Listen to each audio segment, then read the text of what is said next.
Happy Thursday! How are you guys doing? Well, I'm gonna pause this for a second. I am watching Everything. What did I do wrong? I'm watching Everything. Have you guys seen it before? Oh my god, it's so good. So, it's the movie based on the Nicola Yoon book. Lay down, have a little talk on my couch. Oh my lord, look who's here. It's Boo Radley. Why, Boo Radley? Look at all the people. Oh yeah, what is that? And PB's up there too. And we're all having a good afternoon. So anyway, Alex just texted me. And he is getting ready to get off work and go to a birthday party for that pacemaker. What is wrong, honey? Really said, I'm very sensitive, Dad. So, I'm uploading my videos. He's not so cute.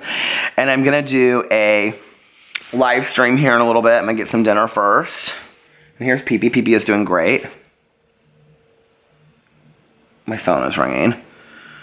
And I don't want to get up. Of course I start filming. My phone goes off. And I know it's going to be Alex telling me he just left work. Okay, because he has to be at this thing here soon. So, hold on. Okay. Let's see who just called me. Oh, it was Alex. Well, I'll just pause this. I'll be right back. I'm back. But it's been like an hour or longer. I've uploaded my videos. And then I fed the dogs. And then I went and got Noodles and Company. I'm about to eat. And I want to show you guys something. I'm so excited. So you know how I keep my books here all the time? Look, it's all cleaned out, you guys. 2 books. That's all I have over there. And I cleaned out this cabinet today that we have kept Christmas stuff in. And so now it's got my TBR for March, my book haul, and other books that I have. So I now have more places for books. And I need a dust, but we can do that later. So anyway, but I thought that was really exciting. And you guys didn't have to watch me, you didn't have to watch me film, I looked better earlier, getting the dog's food ready tonight. So. Now I'm gonna eat. PB, do you have anything where's PB? He was just here. PB, do you have anything you'd like to say to the people? How are you tonight? He said, I haven't coughed at all today. I feel really good. You do? Where are you going? He says, I smell something really good, Dad. Where is it? Little Peepee, look how little you are. Hi, honey. Hi, Dunkino. Speak, Duncan, speak.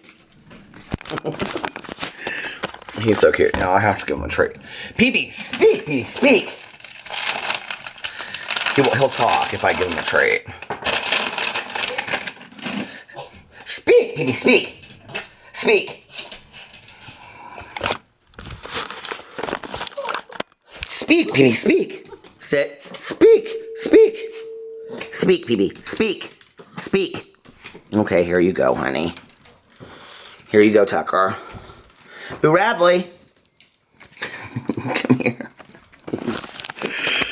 Oh, Alex's friend Sarah taught him how to speak. He goes, arr, arr, arr, arr. It's so funny. He loves his begging strips. So I got 2 things, and I'll leave the rest for Alex. That's what I always do, because I only eat a little bit of each. But I am hungry. Hungry, hungry hippos. Do you guys remember that game back in the day, Hungry Hippos? Oh my god, I used to love that game. With the marbles. I'm going to watch a little bit of TV. And then I'm going to take a nap. Look at this pesto cavatappi. Oh my god, look how delicious that is. Mmm.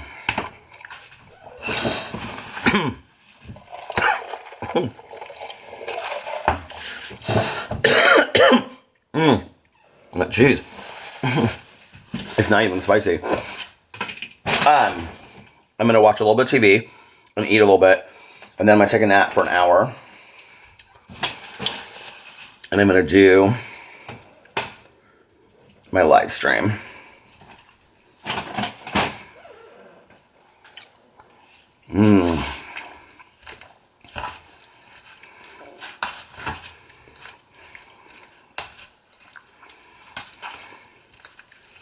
Okay. How are you guys doing today? Are you guys having a good day?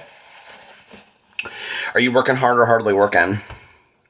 This is not a mukbang. I'm just that hungry. So, I'll be back in a little while. Probably after my live stream, I will come on in the car. And I'll talk to you guys then. Bye. Hello. How are we doing? It's the last day of February. I feel kind of scummy tonight. Like,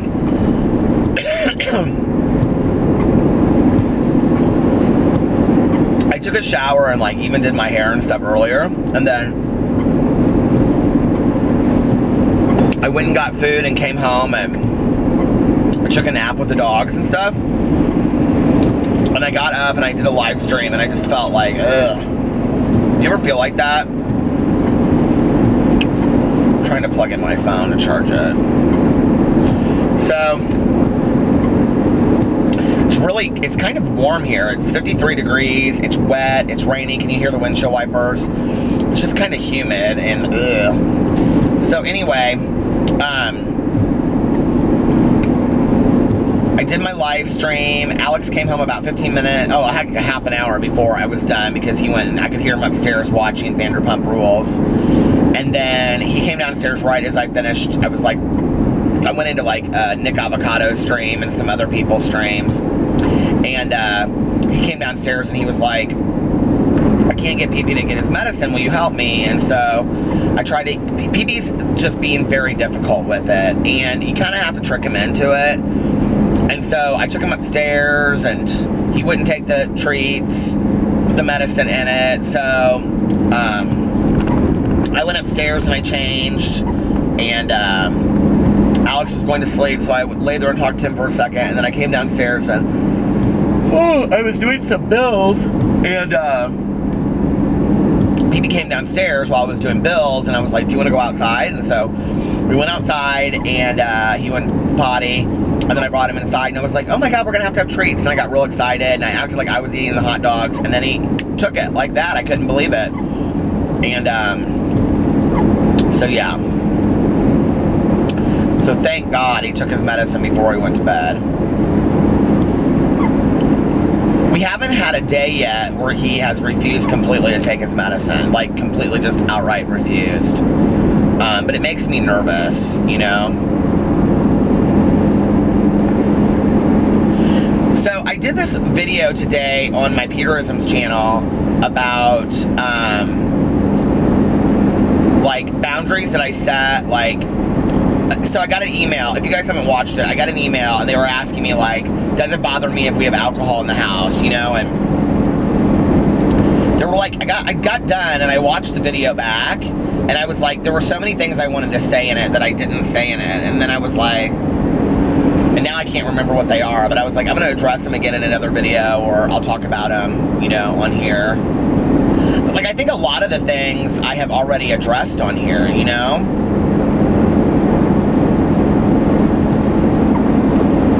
Like, here's the thing in life, you know? A lot of people ask me, like, why do you think you, compared to other people, were successful staying sober? Or why do you think some people more than others are successful staying sober? And I really think the trick is doing what you're told, you know? Like, I just was not somebody that was good doing what I was told. Like, I did not like to do what I was told, ever. Ever. By anybody. I didn't like being told what to do. I didn't like somebody thinking they knew what was right for me.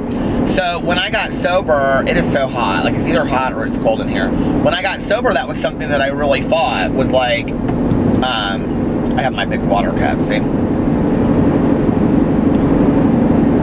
I really fought people telling me what to do. And then, so when I first got sober, I've talked about this before, but like the week that I got out of treatment, I got into a relationship, right?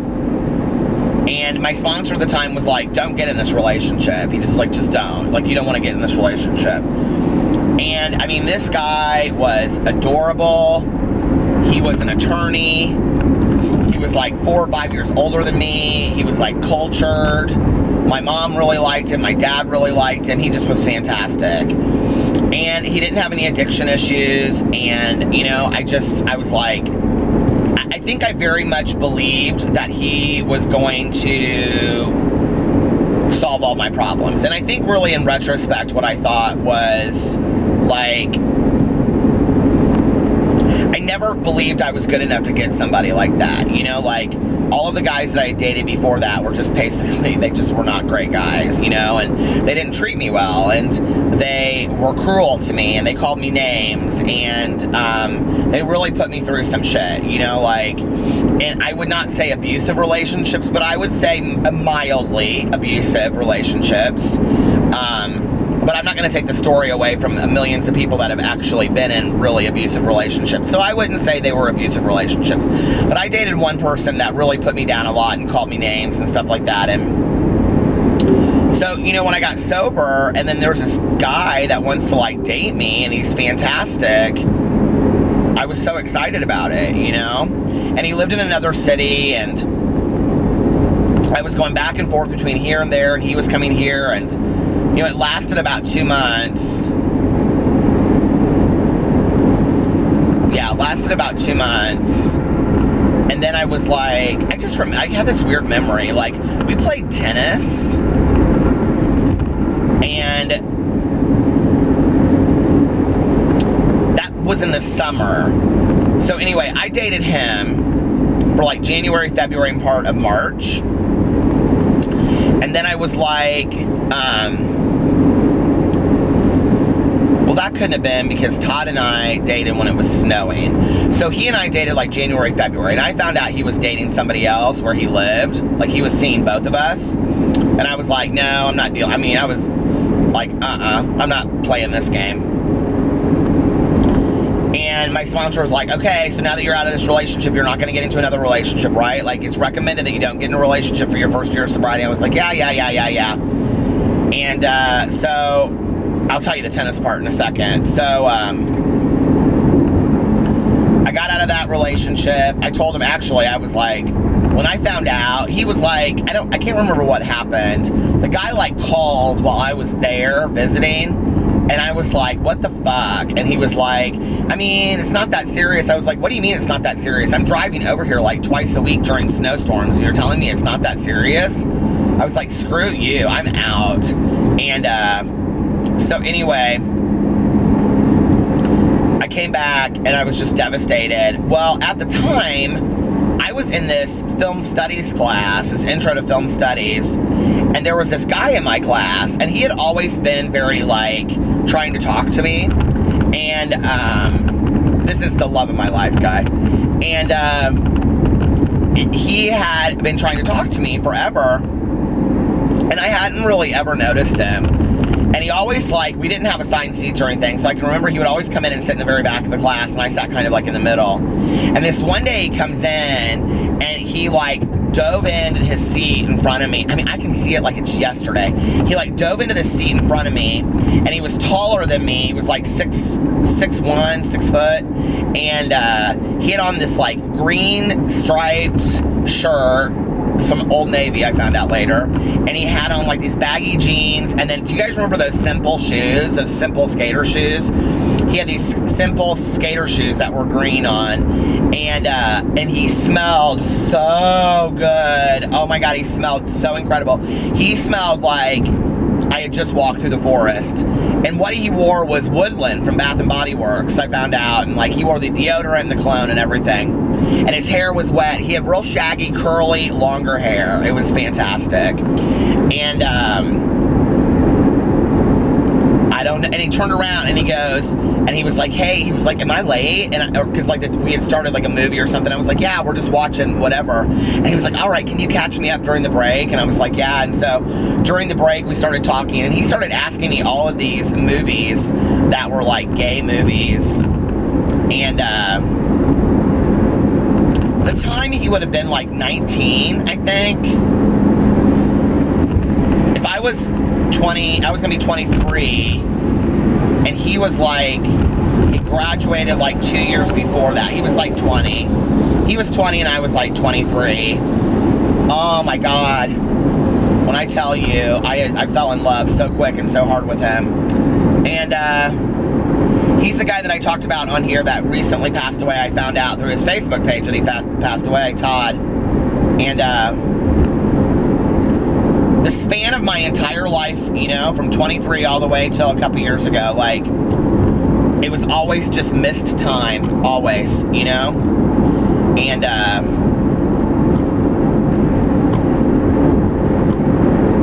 so sad. So sad. And, I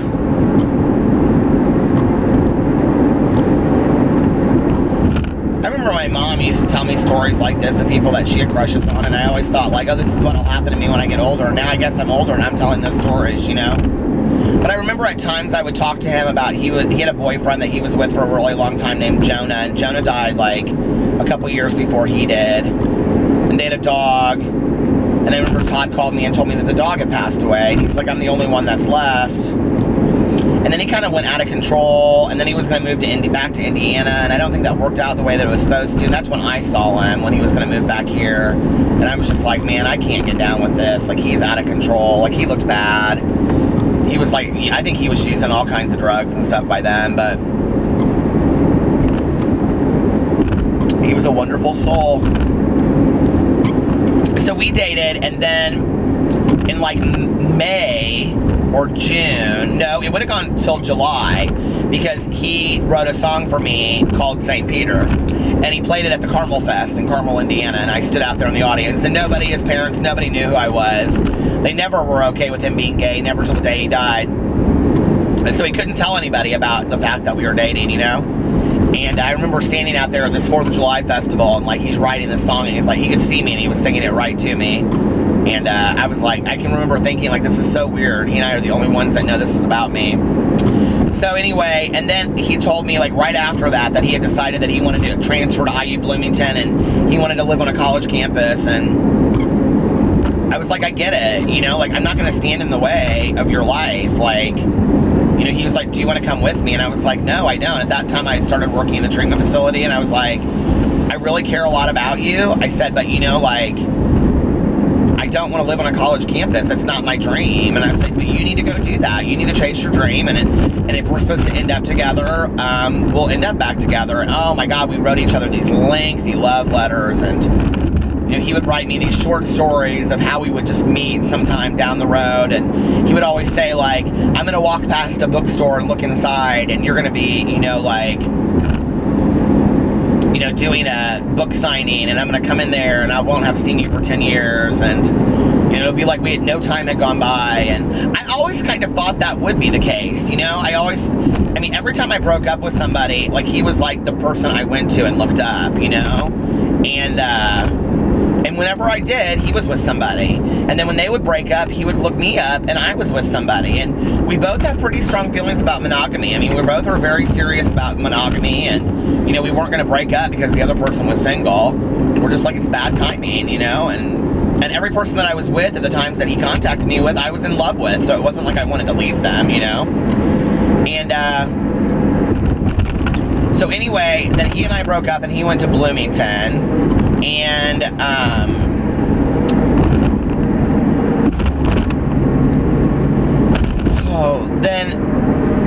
then the guy that I met when I first got out of treatment, he must have come for like a weekend. He must have called me and been like, hey, do you care if I come visit? Because he used to come here. He had friends that lived in Indianapolis, and they would go out like on Sunday nights. And so he's like, do you care if I come? And like, you know, we can hang out, and I'll take you out to dinner and stuff. And I was like, no. And I mean, I wasn't dating anybody, so I was like, okay, this will be kind of fun. And I kind of thought we'd get back together, you know? I'm that fool. I'm that fool that always gets back together with people I shouldn't get back together with. Or I was. I don't think I'm that person today. So I said, yeah, come on over. So he came over, and he was a big tennis player like I was. And he was like, do you want to play? And I was like, sure. And so we were playing tennis at this apartment complex that I lived at. And I remember we got like 2 games in, and he won both games like that. And I'll never forget, he looked at me and he goes, okay, so we should probably put some kind of wager on this. And I thought, oh, this will be good, knowing him, right? And I go, okay. I go, what do you want to bet on? He goes, if I win, I get to pick the person we have the three-way with coming home. If you win, you get to pick the person that we have the three-way with tonight when we come home. And I looked at him and I said, hey, guess what? I default this game. I'm having no three-way with you. I was like, are you kidding me? I mean, I'm not down with that kind of shit. Like, well, I mean, what you do, it's your business, but like, and I'm not saying that, you know, people can't have fun when they're single and all that kind of stuff, but I really like this guy. My feelings were crushed. And I'll never forget, I took my tennis racket and I started walking back, and he came back there. He's like, what's wrong? And I was like, what do you mean, what's wrong? And he was like, well, I mean, we're not dating. It's not like it's it. And I go, I have feelings for you. Like, I had feelings for you. You know, you hurt me the first time by seeing somebody else. And,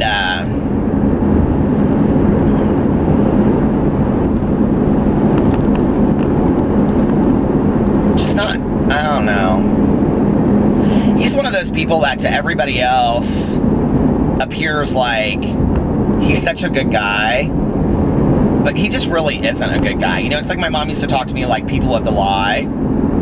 And years later, like, he and his boyfriend live in a city that I've had a lot of friends that live in.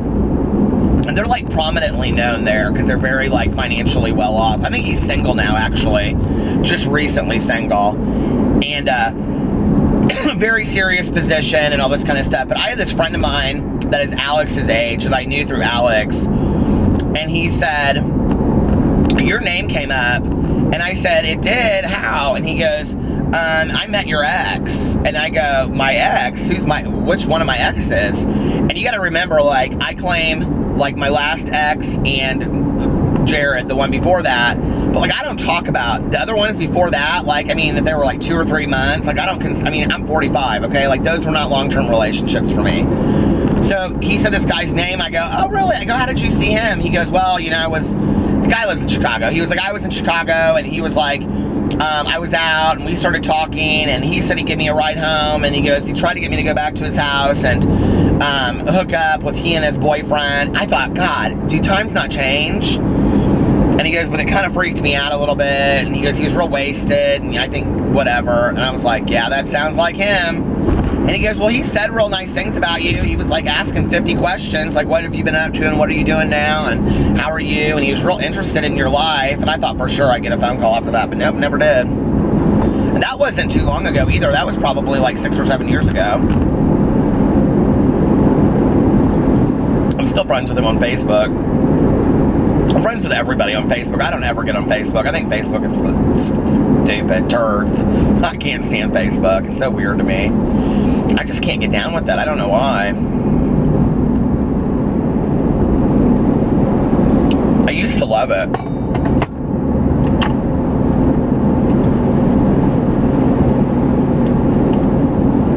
And then, after that, my old roommate, Krista, that I used to party with, she moved back in with me. And I was like, I'm not dating nobody. I'm done. I'm not dating anybody. I'm done, right? And then so she and I, at like, how did I meet Jared? I met Jared at this like Halloween thing through his brother. Chris and I knew Jared's brother's boyfriend because he did drag. And so then they wanted to hook me up with Jared. So they hooked me up with Jared, and that was how we started dating. And then Jared and I dated for 5 years. Very sweet, very kind-hearted person. Really into working out, still is into working out. If you're from South Florida, he DJs a lot down there and stuff. Really nice guy, really good guy. My family loved him. And he just wanted a different life, you know, like, he kind of grew, like, he had lived at home until he met me, and then he moved out and moved in with me. And then he started going to like a lot of like gay circuit parties, like where they play a lot of music, you know, and dance with their shirts off and all that, do drugs and all that kind of stuff. So then he started going to all his parties, and like he wanted a different life, and I totally understood that, you know. And I think, and like, he just wasn't in love with me anymore. And you know,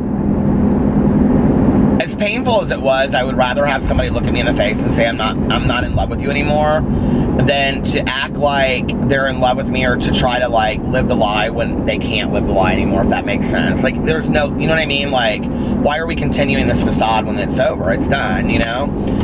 So that was really hard, and I'll never forget when he took the last box out, and I just looked at my dog and I said, I guess it's just you and I now, bud. And it was so weird. We broke up on Valentine's Day, and then he actually, my friend Craig about killed me over this. He didn't have enough money to move out real quick, so I let him sleep on the couch for like a month. My friend Craig said, get his ass out. I said, he doesn't have any money, he doesn't have anywhere to go. He goes, get his ass out now. He needs to go. He's the one that doesn't want to be there anymore. Move him out. That's killing you to come home. So anyway, he moved out after a month, and I don't recommend that. I don't understand that when couples stay together, but they're broken up and they still live in the same place. I just don't get that. But so then we broke up. That was March. He left. And then I just started going out a lot. And then, like, at the end of May, middle of May, I started going a lot out on Sunday nights to this bar called Utopia in Indianapolis. And it was a lesbian bar, but on Sunday nights they had a gay night. And I would go with my friend Paul. And I kept on seeing these two guys together, right? And so Indianapolis is about an hour from Ball State in Muncie.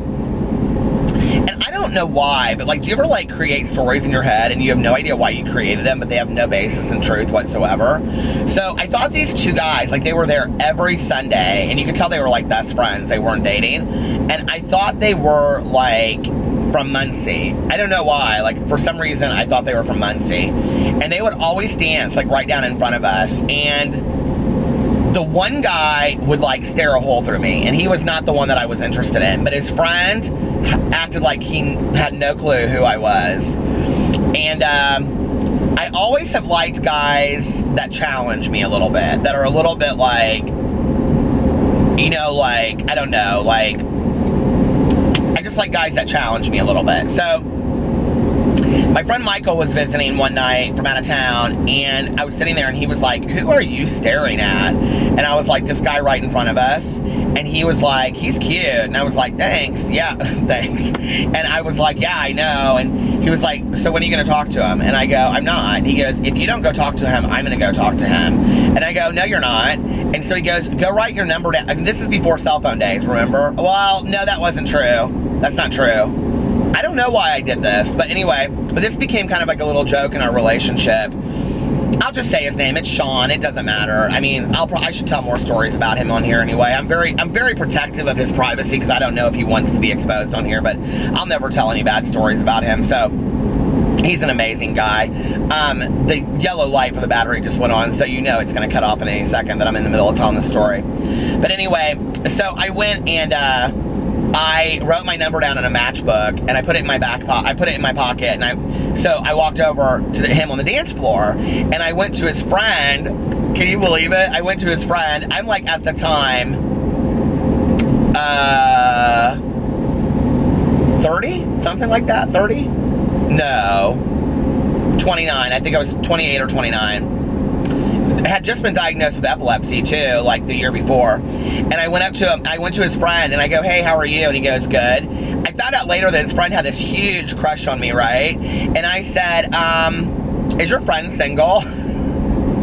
And he just looked face cracked. He goes, well, why don't you ask my friend? And I looked at it, his friend, and Shawn, and I go, are you single? And he goes, yeah. And I go, and I took the matchbook, and I put it in his back pocket, and I leaned in. I go, why don't you give me a call sometime? And I turned and I walked away, right?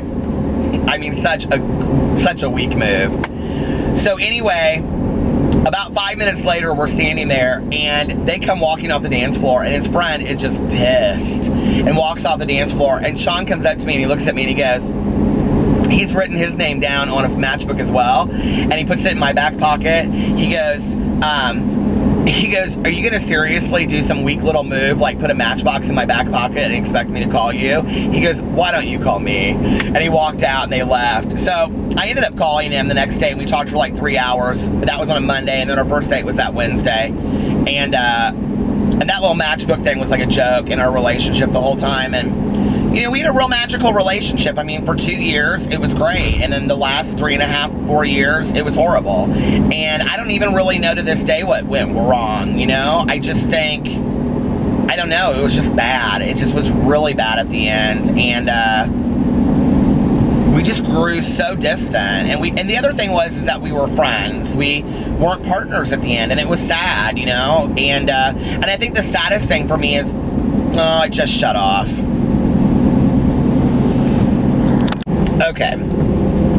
I don't know where I was talking about. I was talking about us getting together and then not knowing what happened.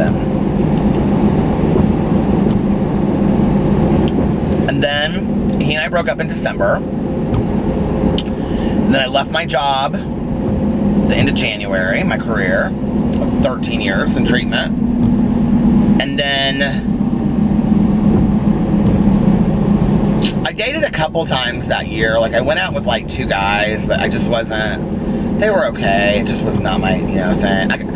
The thing is, like, going on a date, I can tell you in 5 minutes of being out with somebody if I'm wasting my time or if I want to be with them for the rest of my life. And so I just really wasn't that interested. And I remember I saw Alex out, and then this is MySpace days.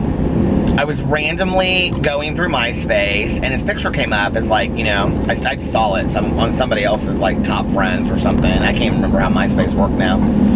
But anyway, and I sent him a message, and I said, you have kind eyes. I think you're very handsome. I would like to take you out on a date sometime. You have to remember, okay? I'm like 36.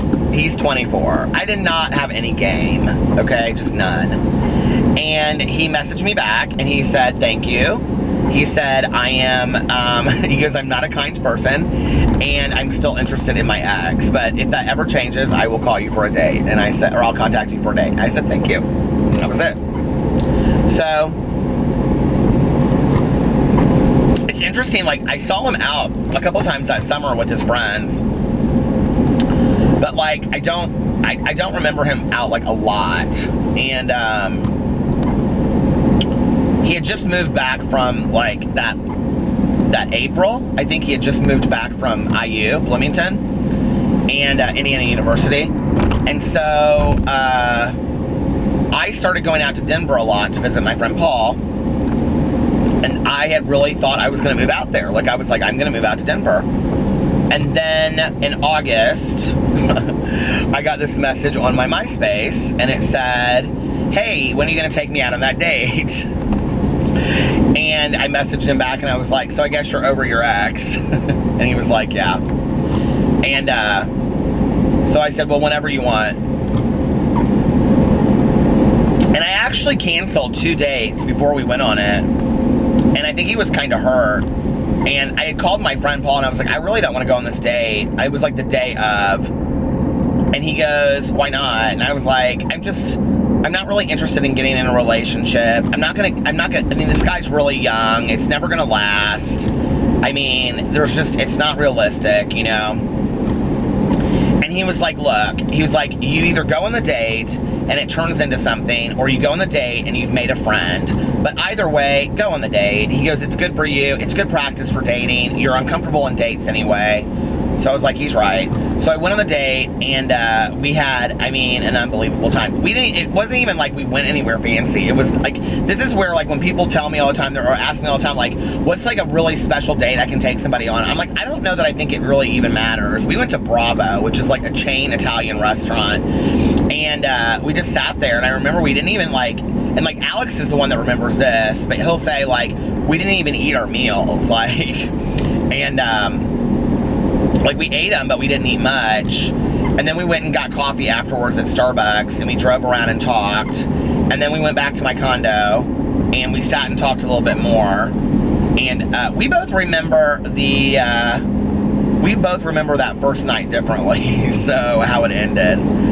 But, you know, then after that, it just was like on. And I knew right away, I was like, oh my God, like, I really like this guy. And I couldn't for the life of me figure it out. Like, I really couldn't. Like, he was like so different than like anything that I had been attracted to before. And, you know, that year I had said, like, I was like, I'm going to date some people that are a little bit older, a little bit more professional. And I almost kind of weirdly think it's like this God thing, because like dating Alex has really like introduced me to like a whole new world of like, you know, music festivals and dance music and stepping outside my comfort zone and going out and doing stuff. And I would never have had that life or met half of the friends that I have now had I not met Alex. I mean, I really think that I like really also had the capacity to date somebody that was my age, or let's say, you know, 10 years older, that like we would have like a dog together and live in a house in the suburbs and like have a nice yard. You know, I mean, I really think that I could have seen myself going down that road too.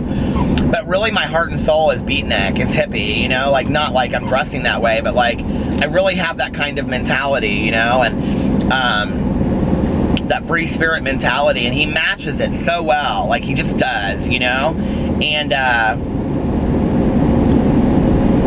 it's interesting because like with my ex, we became best friends, which was really sad because I lost my best friend, you know, and I think that was what was really, really hard.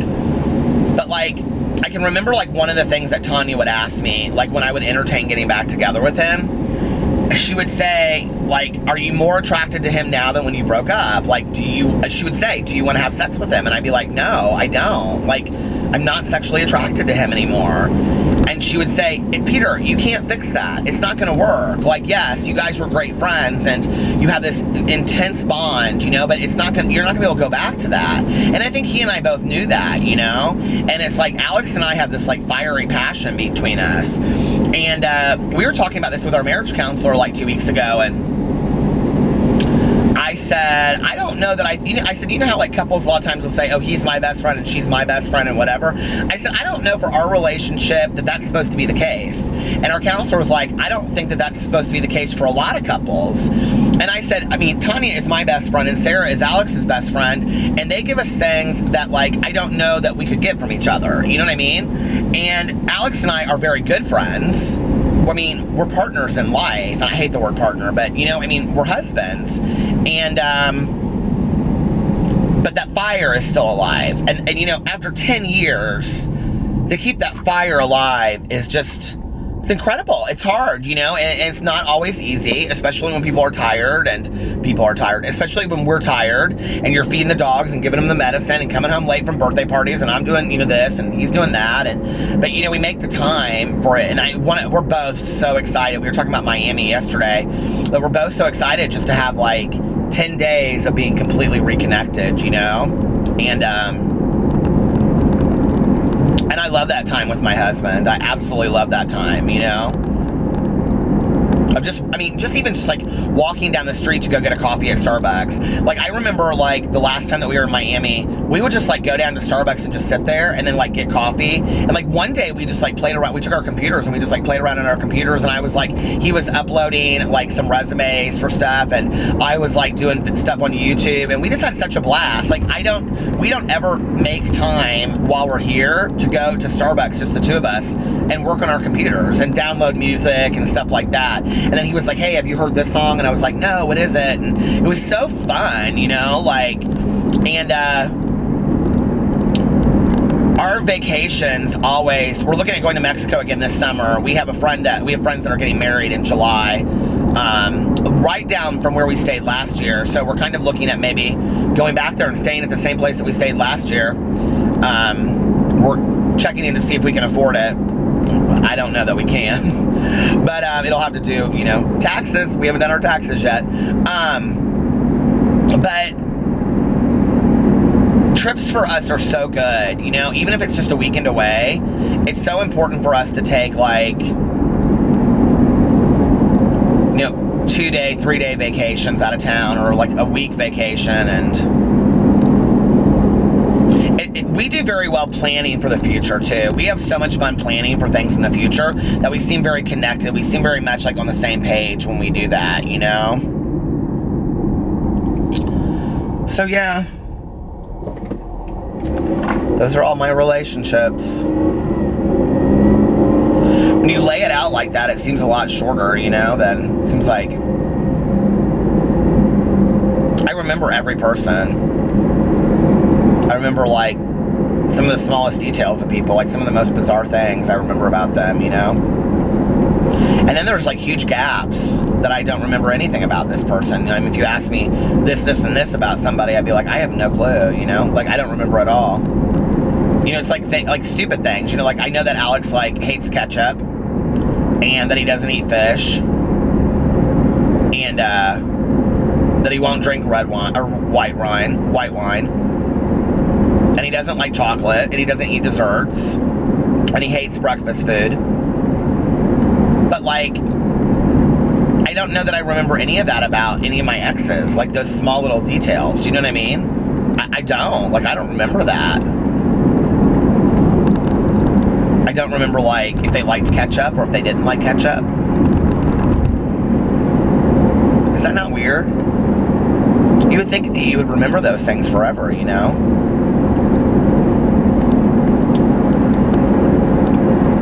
You live with somebody day in and day out, and you would think that you would remember all of that.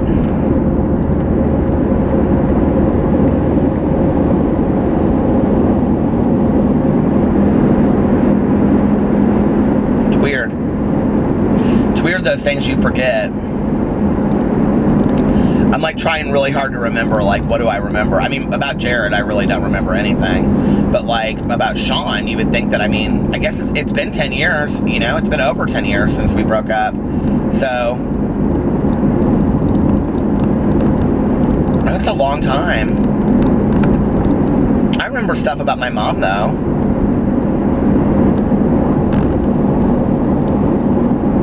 I think it's been 10 years. But I mean, she was in my life my entire life. I mean, she was in my life. She was there my entire life, so obviously I would remember more of those things about her. And then I don't know that I think that those things really define how well you know a person either, you know? Now, like, I can go in there and I can tell you their favorite movies and their favorite TV shows and their favorite books, or if they read, or music that they liked and things like that. I can tell you all that, you know? But for all of them, you know?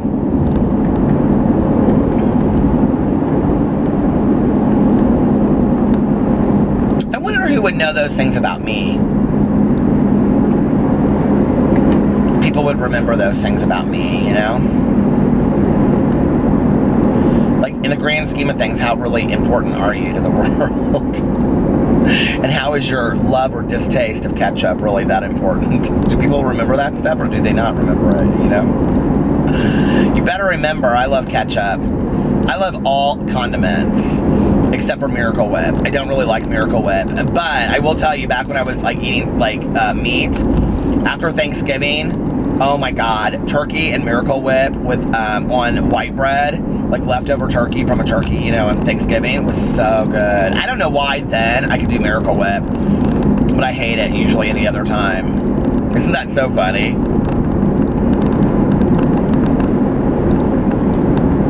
God. Oh, I need something else to drink so I can listen to my audiobook. I'm gonna get off here in just a second. Where's there a gas station? I don't even know where I'm at. It's funny when you look back on your life, like the things that you remember and the things that mean something, the things that don't mean anything at all, you know?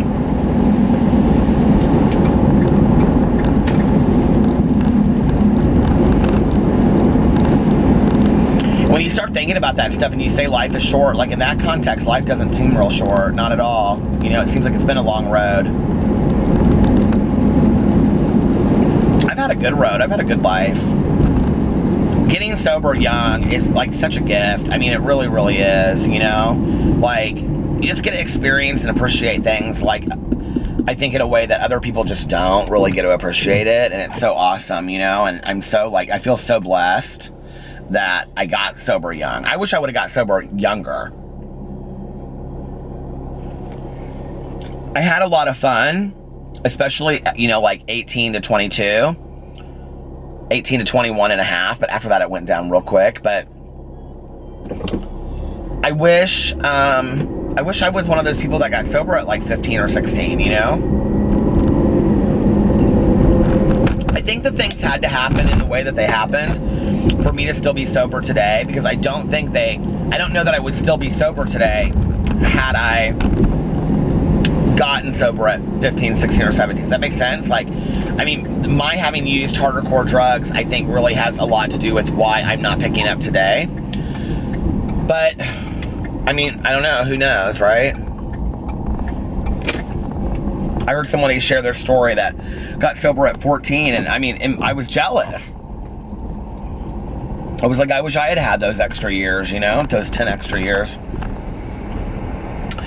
Well, all right, you guys, I'm going to get off here and go in and get something to drink.